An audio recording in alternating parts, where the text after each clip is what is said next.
matter experts. Dibby is our Vice President of Enterprise Applications with extensive experience implementing, managing, and consulting with customers that use ERP applications to manage and improve their business. Vikas is our Director of Consulting. With over 20 years of experience, Vikas possesses a strong background in finance, supply chain, taxation, distribution, and costing. And last but not least is Sam, our Practice Manager of Cloud Applications.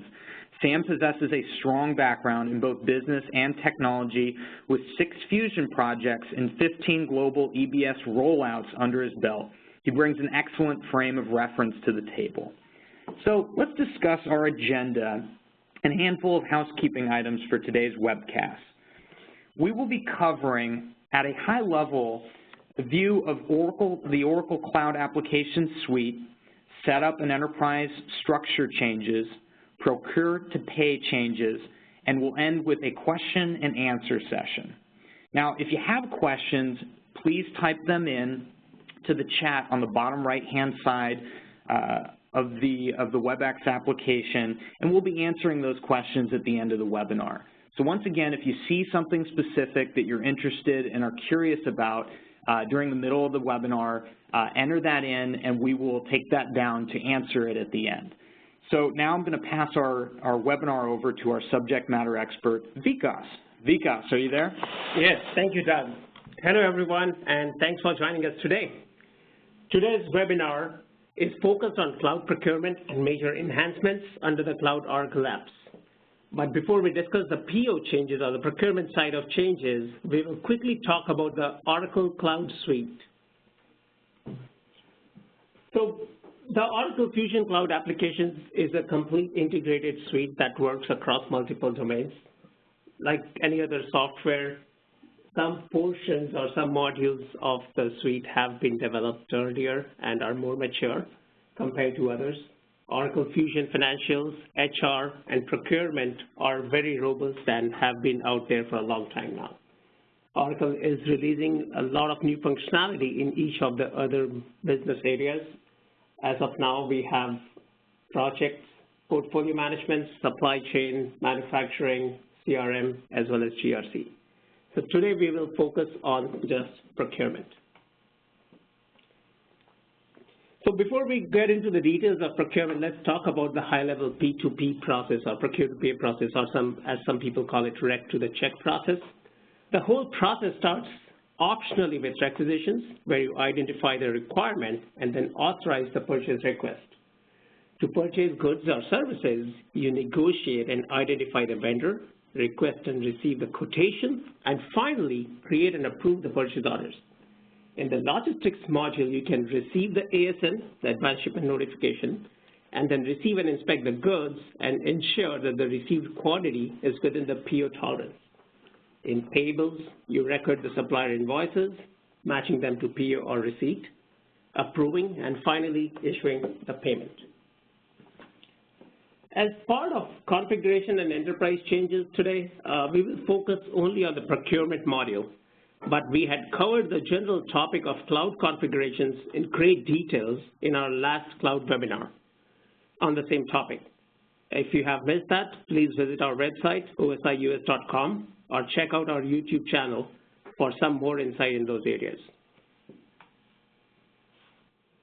Fusion provides the central place to access and perform all of the setup steps across products.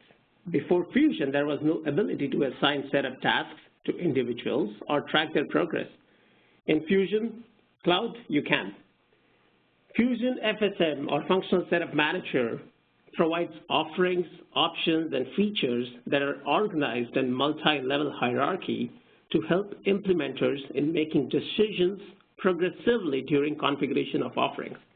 To explain some terminology here, offering is the highest level grouping of Fusion apps functionality and is typically the starting point for configuring your decisions.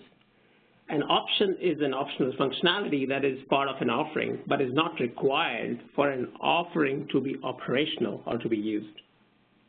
Whereas a feature is a unit or a smaller set of functionality that is part of an offering or an option and identifies a rule for a specific business process. Fusion provides a task list for configurations, which is basically a list of sequenced setup tasks required to enable business functionality. A group of these tasks forms the scope for your project. Scope sets the context of the task list and the set of data to be exported and imported as you move across instances or archive or go through the various phases of your implementation. So now let's talk a little bit about the Fusion Enterprise model. With the Fusion Enterprise model, a lot of the multi-architecture and structure has remained the same as Release 12. Instead of business group, it's now called enterprise, and operating units have been modeled into business units. And I'll explain a little bit of business units in a minute. But from a grouping perspective, an enterprise is the grouping of legal entities that can access and work through ledgers and operating units and can be grouped under an operating unit or a business unit. One major enhancement, as I was mentioning, with BUs is the concept of providing a shared service model at any transactional point in your business process, upstream or downstream. A shared service center is a new concept within business unit that whose sole function is to process common activities for the entire enterprise. There are many benefits to operating shared service centers. As we know, you can gain efficiencies through economies of scale, establish a global processing standard, lower the cost of operations, and reduce your transaction processing cost while reducing risk and building efficiencies within the back office. So I'll take a quick example, walk through a quick example of a flexible procurement model. As you can see, you can have multiple business units or groups of entities that can do their own requesting, sourcing, buying, and paying of invoices. The whole rec to the check process can be decentralized within each of the business units. Whereas if you move to the right, you can also have a model where you are centralizing the sourcing to get your economies of scale from your vendors, but you can still have the buying and the paying functionality decentralized with the respective BUs. So you can basically become one face to the vendor when it comes to contract negotiations and sourcing. A third model would be a complete shared services model where you are getting the requisitions across the globe from all your entities and all the geographies, but the sourcing, buying, and paying and all of those functions, so the back office functions, are centralized within one shared service entity. And the third and the last model is the transfer procurement to local BU model, where you can have both requisitioning, sourcing, as well as buying and paying decentralized or worked across some specific units. There could be multiple reasons why you would want to do that, depending on your geography, depending on the laws, depending on cost and tax benefits. You can structure these functions across geographies and within tax boundaries that optimizes the bottom line for the enterprise as a whole. On the Payables side, there is also a shared service model that can be set up.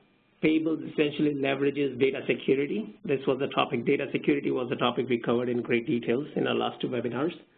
So Payables leverages data security, which allows you to define access for multiple organizations and the relationships among them, thus enabling you to enter, process, and report on transactions across an unlimited number of business units for a single user. For example, you can enter and pay invoices across multiple business units, you can process accounting across multiple business units, and you can even run reports across business units, and you can slice and dice it in multiple buckets, if you will.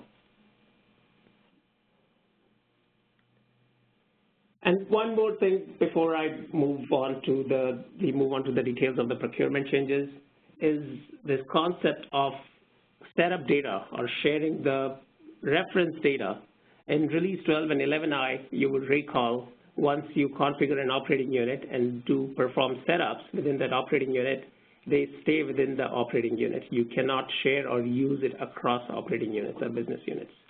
Fusion allows that flexibility where you can quickly roll out new business units by just replicating even the setups or the master data across business units. And this is not just master data around third parties like suppliers or customers. This is data that is relevant to conducting transactions like payment terms, AR transaction types, order types, and so on. So that essentially allows you to have a quicker rollout across business units.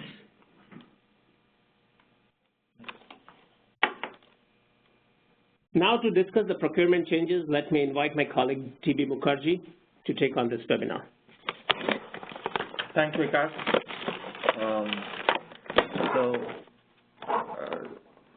Give me a second here.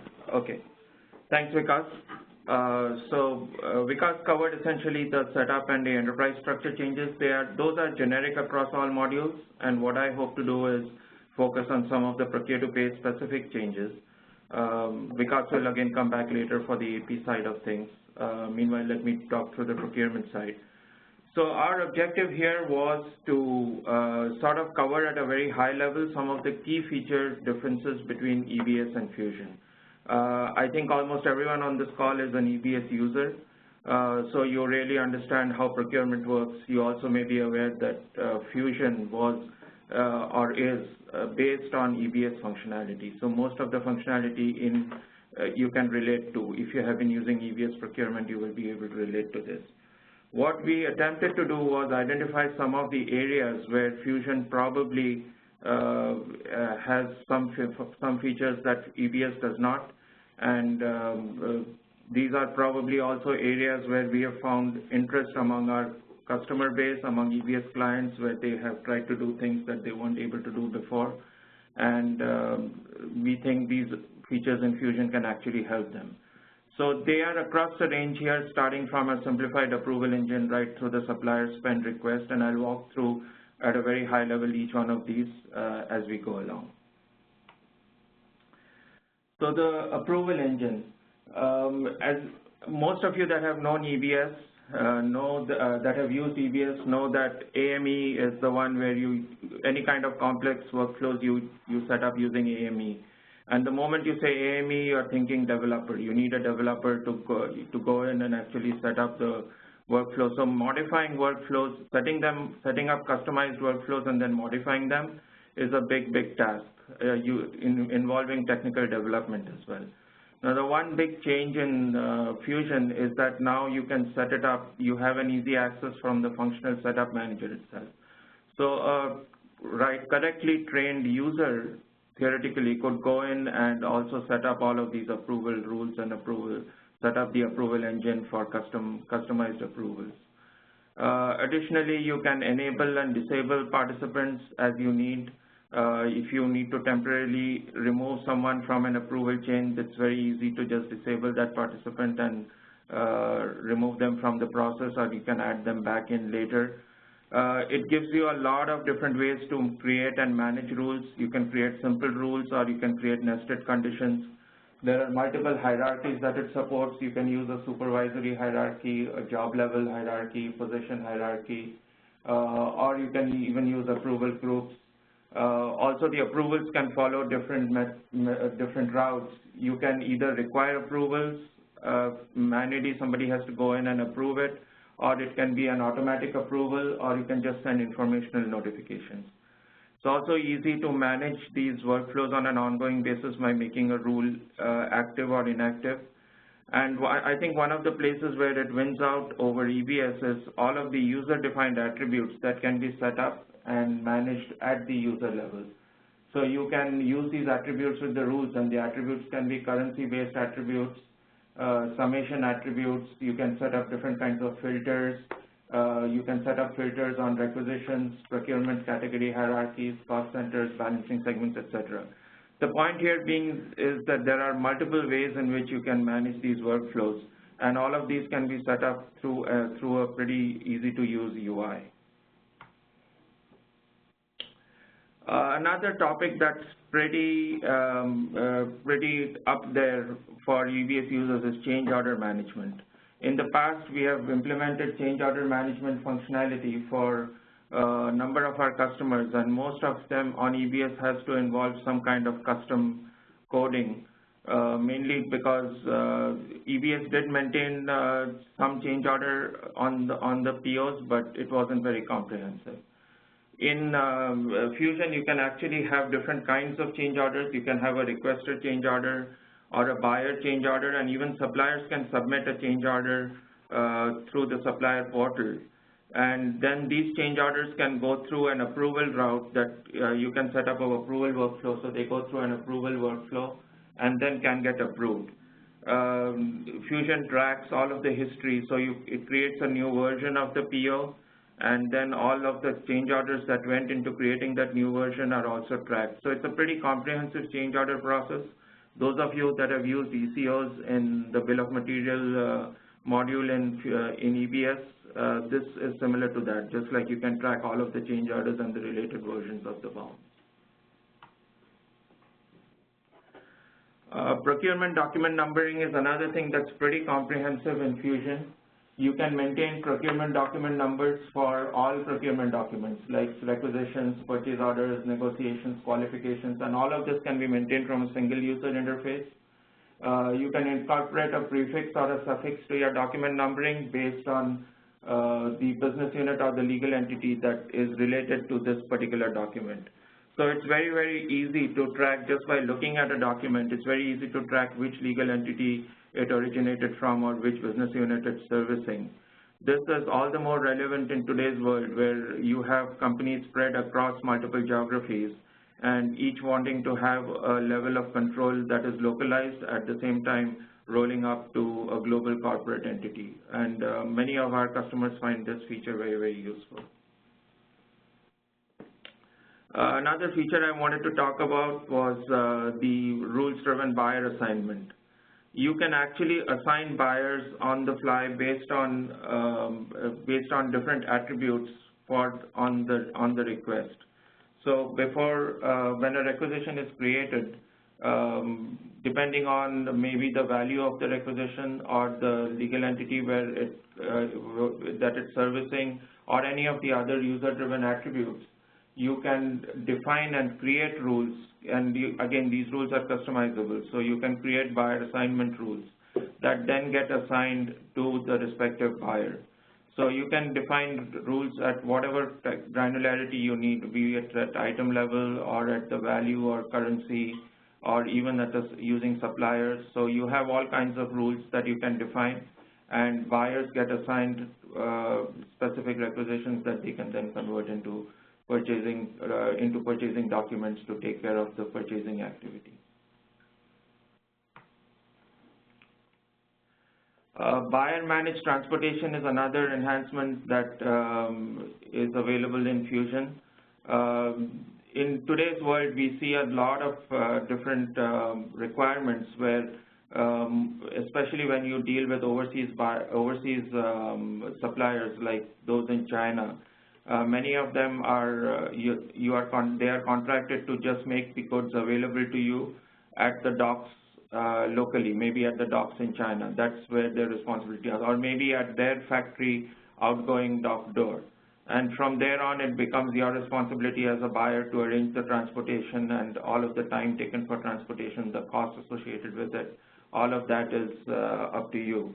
Now, EBS, since it was built a few decades back, I should say, worked on the basic philosophy that a supplier is responsible to get the goods to your door, and you become responsible for it only once it reaches your docks.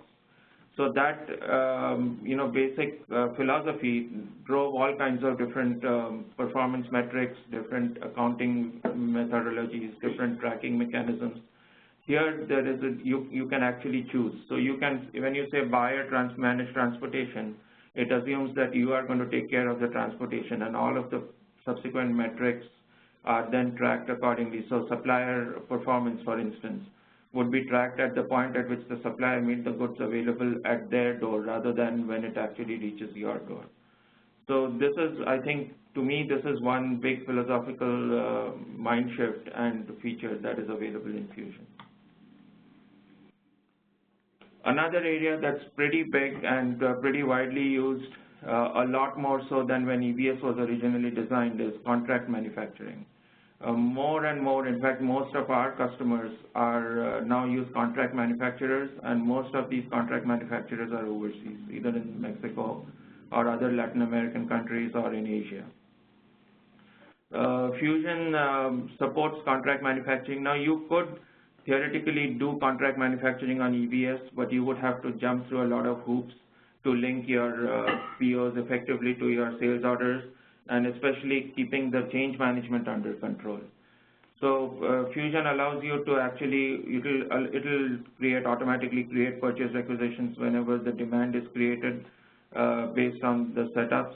It can also create the POs from the requisitions for the contract manufacturer, and the PO can contain all of the product and work order information that is needed for the contract manufacturer.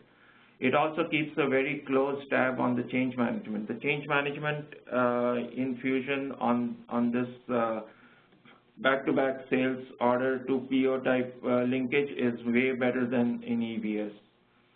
You can make the supplier gets changes based on the changes made to the sales order. So for example, if the sales order quantities are changed and that necessitates a change on the PO, that happens automatically and the supplier gets that change.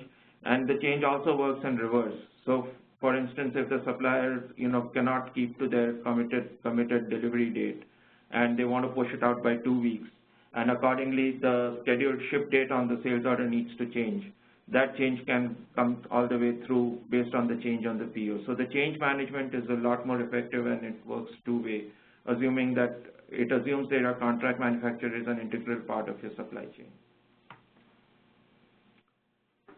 It also supports configure to order. Now, in my mind, this support for configure to order is pretty similar to the functionality in EBS. I think the one place where Fusion does well is on pricing the configured products using supplier agreements.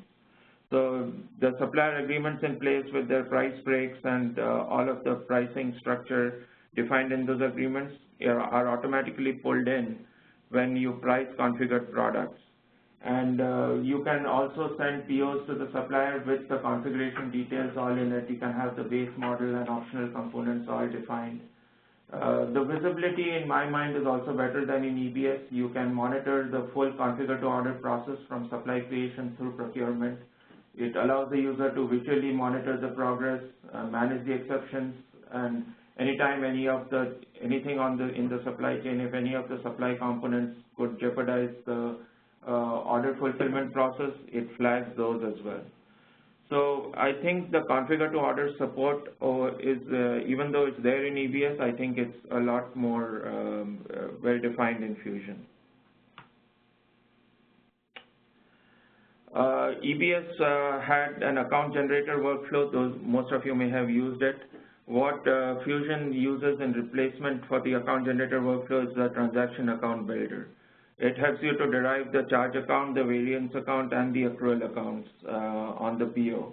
And you can actually set it up. You can define these yourself from a UI. You can set up a transaction account definition that actually defines which account types to derive.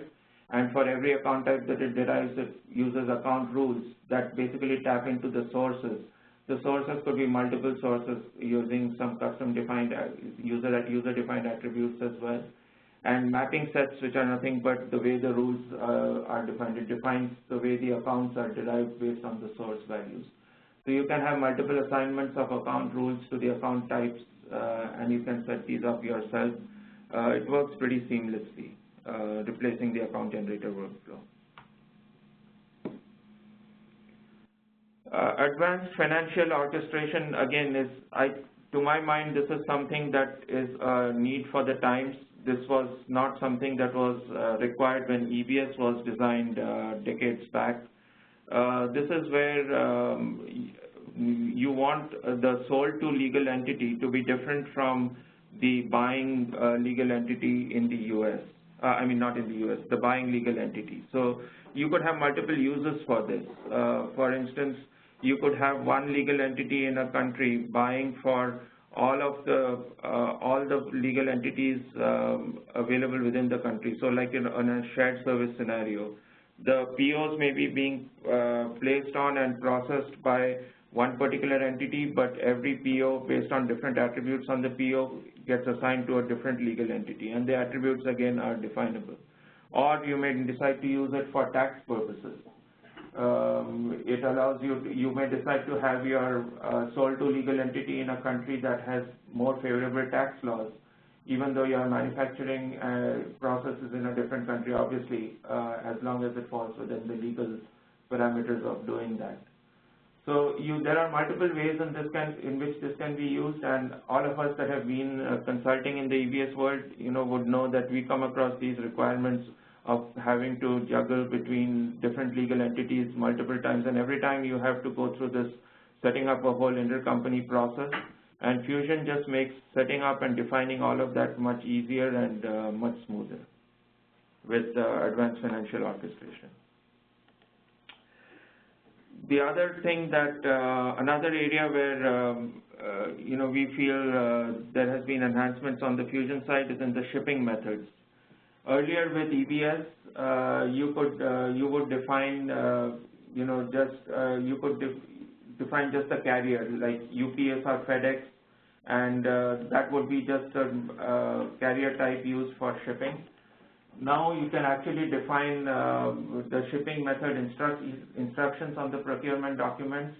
You can also include the carrier name like Airborne or FedEx or something like that. And you can also define the mode of shipping and service level. For example, you can say parcel, post, standard delivery. So there is a lot. It's much more granular in the way you define the shipping methods, and you can accordingly price the POs and the costing and the accounting. All of those can be driven based on these attributes set up on the purchase order as well. Now, supplier qualification management was one area which we felt EBS lacked a great deal.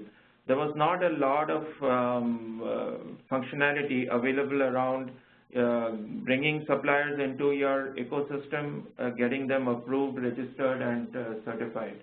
And we think Fusion has done a good job there. So there is a whole supplier qualification management process. You can create, you can create a questionnaire based on, you can decide which parameters you want to qualify your suppliers on. Let's say you're coming up with an RFP, you can define the qualification criteria. You can then publish that criteria to your suppliers. They can respond to the questionnaire, and all this can be done through a portal. You can accept the responses, evaluate the qualifications, and then manage and requalify. So supplier qualification is a pretty big area where we see a lot of enhancements in Fusion. And then also managing the supplier life cycle in general. Creating, just registering a supplier and going through the whole evaluation and registration process, and all registration, and also generating spend authorization requests. So a lot of this can happen in many organizations, especially with shared service scenarios. A lot of this happens in a separate department. The larger global organizations have a whole supplier management department that then go through their own process to decide on whether a supplier whether the company is authorized to spend on a supplier or not. And depending on qualification criteria and workflow you set up, you can actually set up this whole supplier registration process within Fusion. You can have multiple workflows in the registration lifecycle. There is a prospective supplier, and this can be both for internal and external suppliers. So there can be a prospective supplier registration workflow. This could be ones where you have not yet decided if you want to buy from those suppliers. You can still register them in your portal, and it can be a more minimal requirement in terms of information that they have to provide while they go through the registration and qualification process. And you can have another workflow for a spend authorized supplier, basically one that you have approved to now become a supplier. And there can be more information, like there can be more credit related information or more contact information that is needed. So basically, if you gather from my last 3 slides, this whole supplier lifecycle management from pre to post supply is way more enhanced and more comprehensive in Fusion. All of this process, the supplier registration, is then supported with reporting which follows, which uses OTBI, which is the standard reporting backbone for Fusion. Another area is web service operations.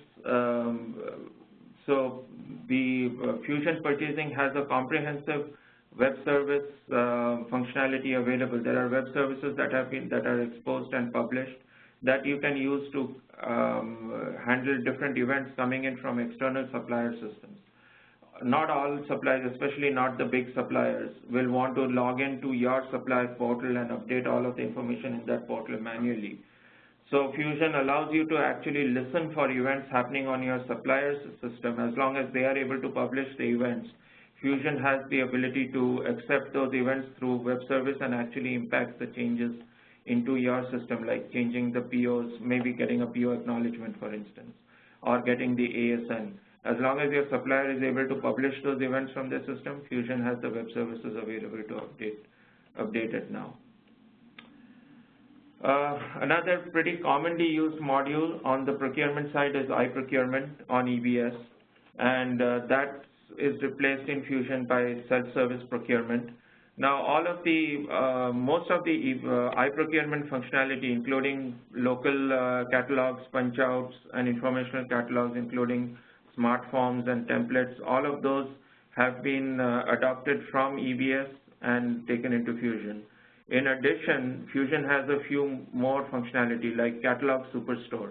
So catalogs don't contain just items now. They can contain punch-out. It has different content types now. Catalogs can have punch-out catalogs, information catalogs, and smart forms as part of the catalog hierarchy.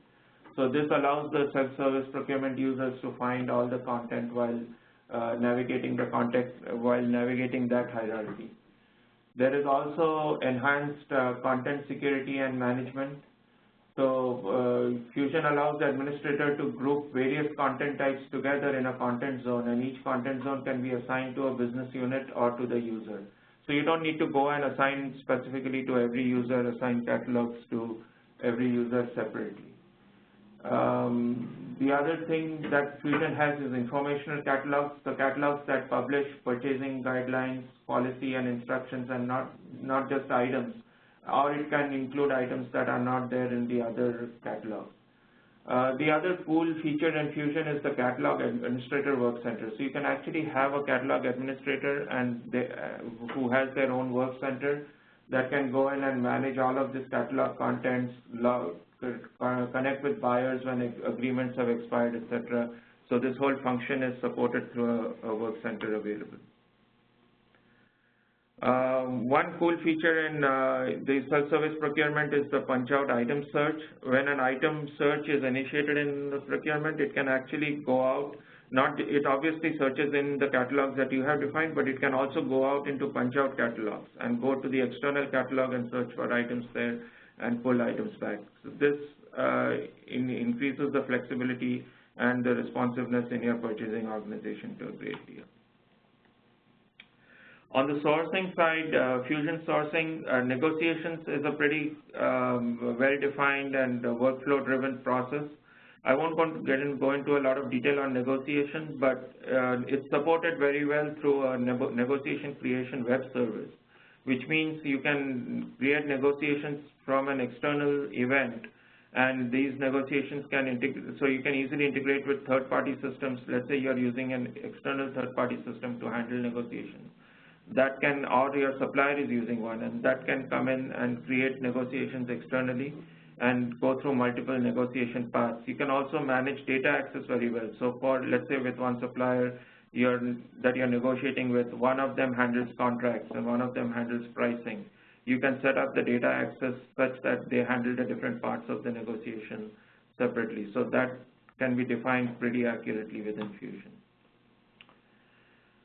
Procurement contracts is another area where we used to face a lot of questions with EBS on how EBS does not effectively handle procurement contracts, and we have been we find the Fusion procurement contracts are much more aligned to what the industry needs.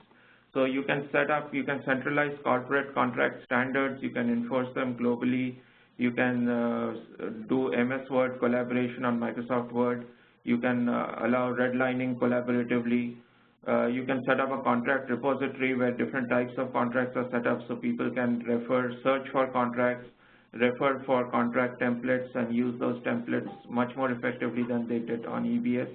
And you can also enforce compliance where if people are deviating from established norms, those can be highlighted with all kinds of audit trails. So the contract module is a lot more enhanced than in EBS. Another cool feature, and this is for Fusion in general, are the Excel-based loaders. And Procurement has its own list of Excel-based loaders, as you can see in the slide here. Pretty much most of the areas where you need to either load the data during implementation while loading up the masters, or on an ongoing basis if you need loaders to come in from external systems. These are all Excel-based, can be managed and created by users without any technical input needed, and then can be uploaded through the available programs.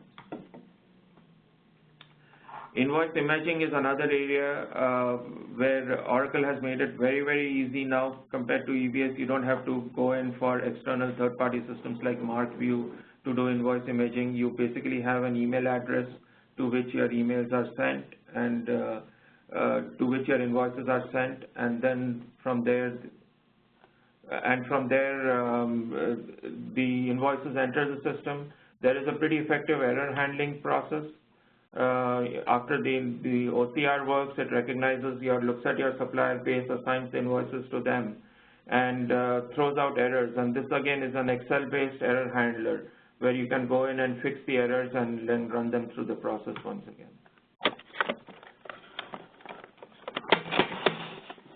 So I'll handle it back to Vikas to complete on the things on the AP side. Thank you, Debbie. So on the payment side, Fusion provides a lot of payment models. There's the decentralized processing that enables each BU to create its own payment process, and they can then decide on their own who and when to pay. Under centralized processing, the whole end-to-end process is controlled by each of the respective BUs. So you basically reduce your costs by centralizing, it's all centralized within one BU, so you can centralize your payment processing and decision and exception handling at one place. The third model is sort of a fusion model, no pun intended. It's the payment factory model where you merge the decentralized and the centralized model, where the invoice processing and selection of who to pay, when to pay is decided by each of the business units, whereas the payment file creation, the actual document or the check creation, can be centralized with one single unit, and that reduces your payment transaction cost with your bank or trading partner. The payment process profile in Fusion defines how payments should manage the document payable, essentially payments and payment files throughout the payment process. The big steps in this whole process are payment creation, the payment file creation, your ACH or wires and so on, the formatting of the payments, the transmission, the printing, and then the final reporting of the payment process. This is a quick view of how a single payment looks like across business units. So you would notice in this example, the invoice can technically belong to two different units or operating units and can be paid out by one single business unit. This is a big enhancement when compared to 11.9 and Release 12, where you could not pay across business units out of one single unit.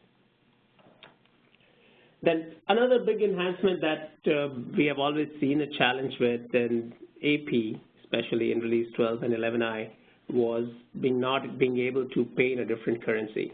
AR allows that in Release 12, but AP always had that issue where the payment currency has to be exactly the same as the invoice currency. A cross-currency payment can be made in another currency, example Canadian dollars for US dollar invoice or euro for GBP. And especially this is very common we see in Europe and Asia all the time, where invoices come across one entity to the enterprise in one currency, and it's a very common expectation to make the payment in a different currency in US dollars, for example.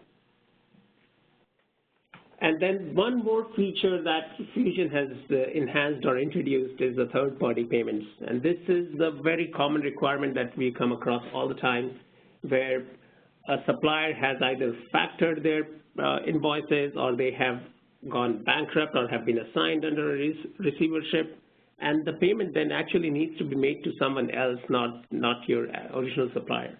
So payments, as we know, are generally made to the original supplier, but arrangements can be made by the supplier either by law or by design to have the payment sent to a third party, to a different party, in case of these examples. Logistics is another example. Insurance claims in the healthcare industry is one very prominent example that we deal with all the time, where payments need to be made to someone else other than your supplier. So this brings us to the end of the procure-to-pay process flow discussion on Fusion. And to close the webinar, let me transfer the control back to Doug. Doug? Hey, thanks, Vikas. So we just wanted to wrap up with a basic high-level review. And if there's one thing that you take away today after our 30 or 40-minute discussion here, it's that we give our thumbs up and are comfortable recommending advanced procurement on the cloud, in the cloud, as a replacement for EBS procurement modules. And now keep in mind that there are some areas you need to plan for. It's good to plan for extensions and interfaces, any customizations that you've done to your current environment, what are your reporting requirements, data conversions, which is a very important area, and of course security. And we recommend that with any move from on-premise to the cloud, we highly recommend an assessment so that you and your team understand the timelines, costs, risks, and changes in processes with your personnel that they'll have to follow in moving to the cloud. So OSI, to address that, OSI has developed a cloud assessment service. During this assessment, we will provide a full report on the feasibility, the risks involved, any changes required, and visibility on gaps. It's detailed and specific. You'll also receive strategy advice on phases, integrations, and any business process change that's required with personnel. And we're known for handling these projects quickly, for fast turnaround, to provide you a good ROI on your investment. So just in brief, why would you consider OSI, and why should you be listening to us? We are a 24-year-old global professional services firm with about 1,300 employees. We're an Oracle Platinum partner, and we work with a variety of technologies. Today, you've heard from our Oracle Applications group that's focused on Oracle Cloud Applications and EBS solutions. If you have any interest in discussion around what you've heard today, or if you're interested in our assessment service, feel free to contact us either through our website, on our Contact Us form, our email, or feel free to give us a call using the information that you see on the screen. So let's get started with our question and answer session. And I believe we have a couple of questions that have come through that we want to get started with. The first is from Ram. Ram was curious about an overview of changes going release by release. So he was kind of curious to see the evolution from R10 to R11, R12, and ultimately to Fusion, and now what we're seeing today. So Dibby, do you want to speak to that a little bit? Yeah, I can speak to that. So Ram, it's a good question. Not sure how useful it is. Depends on which version you are on. I'm wondering why you asked that question. If you're on version 10 and you're looking at version 11, or if you're on version 11 and you're thinking of now 12, because the way it works with the Oracle Cloud is you really have no choice in moving to the latest version. So it's not like an option that you have available saying, should I migrate to release 12 as you had with EBS? Right now, most instances are getting upgraded to, most available instances that are already in operation are getting upgraded to release 12 if they're not already in 12. Some are in 11, but they are in the process of getting upgraded to 12. Oracle is scheduled to come out with release 13 later this year, sometime in August. So most of the functionality that you saw here, we used release 12 as the base. Yes, there is documentation available, and we can, definitely talk through that. If you have questions, we can talk through what changed between 10 and 11 and 11 and 12. Not really sure how useful it will be to you. If you're already on release 11, we'd be happy to talk about what is new in 12, and we can set up a call later with you separately on that. Okay. Thanks, Divi. So our second question comes from Zach, and he's curious that if his procurement group is evaluating an S2P solution, should he evaluate PeopleSoft eProcurement, and he has PeopleSoft on-premise as his core financial system, or does Oracle recommend evaluating Fusion given his situation? Well, between us here on this call, one thing for sure is Oracle will recommend the Fusion because Oracle's all out selling Fusion. In terms of what we will recommend, it's hard for me to answer that question without knowing some more background about your organization and also other factors in there, some of it being people factors, financials. It's a combination of multiple things that would influence whether you need to go to Oracle Fusion. One thing for sure is Oracle Fusion procurement will work for you.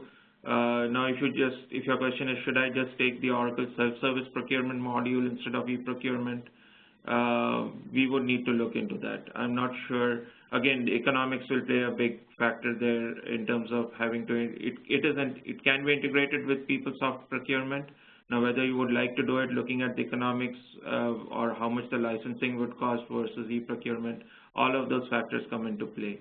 So I think it's a question that needs more delving into, and it's exactly the kind of question that we answer with our assessment exercise. So we'd be happy to hook up with you later and see if that's something you would be willing to look at. Okay, thanks, Divi. Our next question comes from Dave. Dave's curious if he can just implement cloud procurement and integrate it with his current ERP. Is that a possibility? Yes, that is definitely a possibility. We have done it in a couple places. We've seen it working effectively. It is possible, and when you say integrate with your ERP, I'm assuming your inventory and your item master, these are things that would be managed by that ERP, and you would need all of the procurement, the hooks into, once you create a PO, once you receive a PO, you want to be able to receive it into your existing ERP. So the PO info has to be available on your ERP. So we have built all of those interfaces before. The web services are available, as I mentioned in a couple of my slides. So it's definitely doable, and it has been done in other places too. And Divi, a follow-up question to that: when mentioning integration, is there a specific integration that OSI likes or lean towards? Well, we are open to pretty much any kind of integration mechanism. I mean, we work with a number of middleware partners, so there's definitely middleware where you can recommend. At the same time, we've also built point-to-point integration. So again, it's a question that has a wider implication for the organization and should be looked at holistically. From the Fusion side, Oracle provides the APIs and the interfaces available to import and export data. So I don't think the transport mechanism is a big problem. Okay, thank you, Divi. Our next question comes from Roland. How do you set up test instances in the cloud? And if you request them from Oracle, how do you get them refreshed? Do you just request as you need them? Well, when you buy, you will get test instances when you buy your cloud. When you sign your cloud contract, and your contract, a typical cloud contract has 2 instances in scope, a production and a test. If you need more, you negotiate it at the time of buying the instances, and then your pricing is set up accordingly. You could also request additional instances after you sign the contract, and I think they have a minimum term. They could be 6 months. I could be wrong here, but I think the minimum term is 6 months, and you have an instance for 6 months. Refreshes are unlimited. You can get as many refreshes as you want of your test instance. There's just a lead time for that. And I think the standard lead time is 2 weeks Oracle needs 2 weeks to plan for and execute the refresh, but I think there are specific cases in which they can do it sooner too. Okay, thanks, Divi. We have another question coming in from Kevin, and he's curious if there is a third party required for catalog building and punch-out enablement. I don't think we don't need a third party for that. As long as you have, as long as you are tied up with an external vendor that's making their catalogs and punch-out available, it can be set up pretty easily in Fusion. You would not need a third party to set that up. The implementer and at some point even a trained user, internal user should be able to do it. All right, thanks, Divi. And it looks like one more. Angesh was curious if an instance is heavily customized, say over 80%, do you think going to cloud is an option for them? Again, that's a loaded question. It's hard to say. Yes or no, because I don't know the nature of the customization. Depends on which areas are customized. Now, there could be the customization can fall into two categories. One of them maybe can get disposed of by going to Fusion, where Fusion has built-in functionality that customization was trying to achieve. Secondly, there could be customizations that may be disposed of by just changing the business process. Sometimes business processes that were assumed a few years ago may not be relevant any longer, and they can be disposed. Now, even after all of that, if there are some customizations that a business absolutely needs and extensions that need to be built and plugged into Fusion, yes, we have built extensions using ADF that can plug into Fusion. But again, the nature of that and the importance of that to the company is paramount in deciding. So I'm sorry, I can't. There's no straight answer to that, yes or no. It depends. I know that sounds like a consulting answer, but it honestly it depends. And that is again where this whole assessment service thing comes in. All right, it looks like those are all the questions that came in today. So we're going to wrap up. Once again, everybody, thank you for joining us. And just a reminder, this is the third part in our ongoing series. We will have another webinar taking place early on, sometime next month, late next month. Okay, so late in July. Last Thursday in July. Last Thursday in July, there we go. So marketing will be sending